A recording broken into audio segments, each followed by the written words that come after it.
Il y a une histoire que j'ai vue dans Od Yosef Hai, un livre du Ben Ish Hai, sur la paracha d'hier, sur Birkat Kohanim. Il y a marqué Yevarechecha Hashem ve'yishmerecha. Yevarechecha, qu'il te garde, ou il te gardera, il te bénira Hashem, ve'yishmerecha, il te gardera.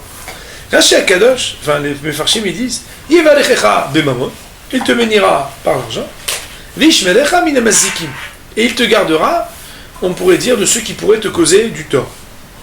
Alors il raconte ici une histoire, le Ben Ish Hai, une histoire toujours un peu inédite, Ben Ish Hai, c'est pas une histoire classique.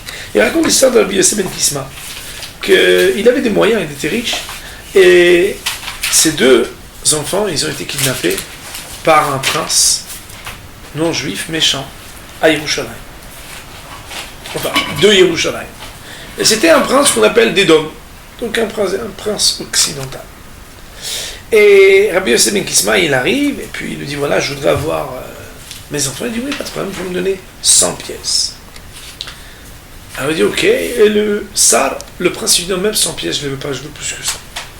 Rabbi Yosef ben Kisma, il est parti, il a prié Hachem de dire, quand je vais le retrouver de moi, je veux récupérer mes enfants. Et le Sar, il est tombé malade. Il avait un mal de ventre effroyable. Alors il demande là-bas, ses médecins, tous ces sujets. Personne ne trouve la solution. Il y en a un peu picard, un peu intelligent, il dit, vous savez, vous avez des choses à vous reprocher en ce moment. Et il y a 2 enfants juifs d'un rabbin qui sont chez vous, vous ne voulez pas les rendre, c'est pour ça que vous êtes malade. Il dit, ah bon, appelez-le moi. Et l'histoire raconte que dès que Béhémet, ils ont fait rentrer le rat, comme un bon ibuprofène ou un bon acamol, ou un bon, je ne sais pas, qu'est-ce qu'on prend quand on a mal au ventre, il me dit, je sais pas, il a plus mal du tout. Alors, il lui dit, est-ce que tu veux reprendre tes enfants? Oui. Alors donne-moi 100 pièces. Il dit, moi je te donne plus 100 pièces. Je peux donner 80 pièces. Alors le prince il dit au rabbin, va te faire voir ce que ça veut dire ça.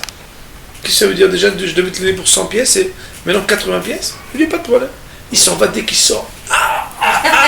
Et il dit, rappelez-le. 80 pièces, donnez-les-moi, c'est bon. Il dit, non, maintenant je veux 50 pièces. Il dit, quoi, 50 pièces? Ça va pas ou quoi? On avait dit 80. Déjà avant c'était 100. Et il lui dit, non, 50 pièces ou rien. Et il lui dit, ah non, allez vous faire voir, laissez-moi tranquille. Il sort, encore plus mal au ventre, c'est pas possible. Il le fait rentrer, et il lui dit, donc, ça a l'air 50 pièces. Et il dit, non, maintenant j'ai décidé que je ne donnerai rien du tout, tu me rendras mes enfants sans rien. Il dit, quoi, quelle effronterie, qu'est-ce que ça veut dire? Sortez d'ici tout de suite. Il sort, et l'autre est marqué, il t'arlève. Il s'est évanoui tellement il avait mal, ils l'ont réanimé comme ça. Et ils disent, bon, faites-le rentrer, qu'ils prennent ses enfants, qu'ils s'en aillent. Il faut rentrer à Rabbi Yosef ben Kisma. Alors, il lui dit, bon, alors prenez vos enfants. Il prend ses enfants. Et il dit, mais j'ai encore mal. Il dit, c'est normal, mais non, c'est toi qui vas me payer. Il dit, quoi? Il dit, bien sûr, tu les as gardés combien? Un an chez toi. Et il dit, tu vas devoir payer pour tous les jours qu'ils ont travaillé chez toi. Quoi? Il dit, c'est pas possible. Et il dit, si. Et ils ont fait le calcul, l'histoire raconte que Béhémet, en izaz mikan, il peut marquer un an. Tout le temps, ils ont calculé combien de temps ils étaient chez lui, que Béhémet il avait. Combien c'était? Il y a marqué ici 80 pièces.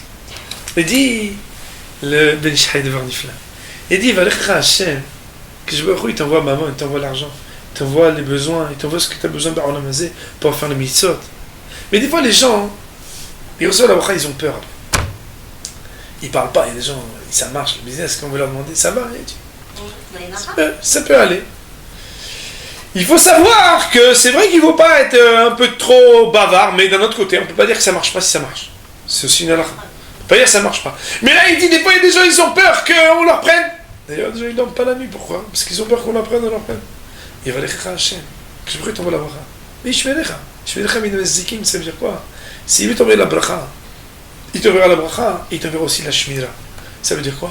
C'est-à-dire qu'il fera en sorte que non seulement tu reçoives, et que quand bien même, parce que tu as reçu de la bracha, les gens ils viennent te prendre des choses pour que tu dois payer de l'argent. C'est-à-dire que les gens ils te prennent barminan, ils t'enlèvent quelque chose de cher, tes enfants, pour te dire tu vas devoir payer une rançon. Il faut savoir, c'est Kadosh Baruch Hu, il a décidé que tu dois avoir la bracha. Même de là où tu penses que toi tu vas devoir dépenser, c'est de là-bas que toi tu vas recevoir. Pourquoi? Parce que que là, Yosef ben Kisma, on a pris ses enfants pour enlever de l'argent, et quelque part, ça a été une nouvelle source de revenus. Pourquoi? Parce que Bediaev et a posteriori, la bracha du tzaddik, quand je lui envoie la bracha, Yavalechecha, Veishmerecha, Quoi qu'il arrive, si un homme il doit être gardé, que je vois qu'il doit l'aider, alors de là où il aurait pensé qu'il aurait pu avoir des préjudices et des mazikines de Barminan, Dieu préserve, il pourra avoir la bracha et plus encore la garde de la bracha. Il faut savoir que Be'emet, Birkat Hashem Ita'ashir, la bénédiction d'Hachem, elle enrichit, mais plus que ça, c'est que aussi elle enrichit, mais le plus important, c'est que cette bénédiction, on puisse en profiter. Et les gens gagnent beaucoup d'argent, mais ils n'en profitent pas. Et les gens ont très peu, mais ils en profitent bien. L'important, c'est pas seulement d'avoir la bracha, c'est aussi d'avoir la shmira. Ça veut dire quoi? Ça veut dire de pouvoir profiter, jouir et être serein et apaisé de ce que l'on reçoit. Qu'on reçoive beaucoup, qu'on reçoive peu, l'important, c'est la qualité de pouvoir jouir de ce que l'on reçoit. C'est ça la vraie élection, c'est bracha ou shmira beyahad.